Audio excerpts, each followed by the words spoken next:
Hi, today we're going to return to a topic, and that is the topic of energy policy. In our last installment, I suggested that the primary characteristic of energy policy has to be energy self-sufficiency. That is, that America has to use its resources to meet its own energy needs. Today, the United States meets about 3/4 of its energy requirement internally. Unfortunately, that other quarter of the energy requirement is met by imports. And this is kind of a tragedy for the country because we're spending $530 billion a year to import oil, to import energy, mostly from the OPEC countries. And that's having, I believe, a devastating effect on the United States. It puts us at the mercy of their ability to change prices, at the politics and confusions that are going on in those countries and those regions. But more significantly, it just doesn't create jobs and opportunities inside the United States.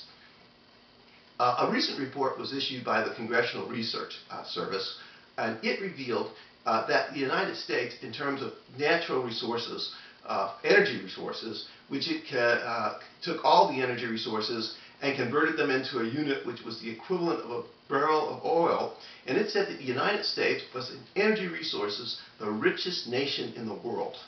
Then why is it then that we're importing oil?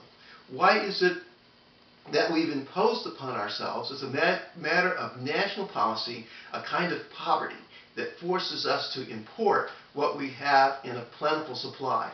And why is it that the United States, when it has vast resources of natural gas, coal, oil, and these other resources, why is it that we impose on ourselves poverty? We need to rethink our energy policy and energy resources. And we need to commit this country to exploiting those resources to meet our needs first. The United States is #1 in the world, according to the Congressional Research Service, in terms of the availability of energy supplies. We should be, on that basis, one of the richest nations in the world without reference to anything else we do. And yet, in meeting but only 1/4 of our energy need on the outside, that would almost totally account for our trade deficits. It's time to stop.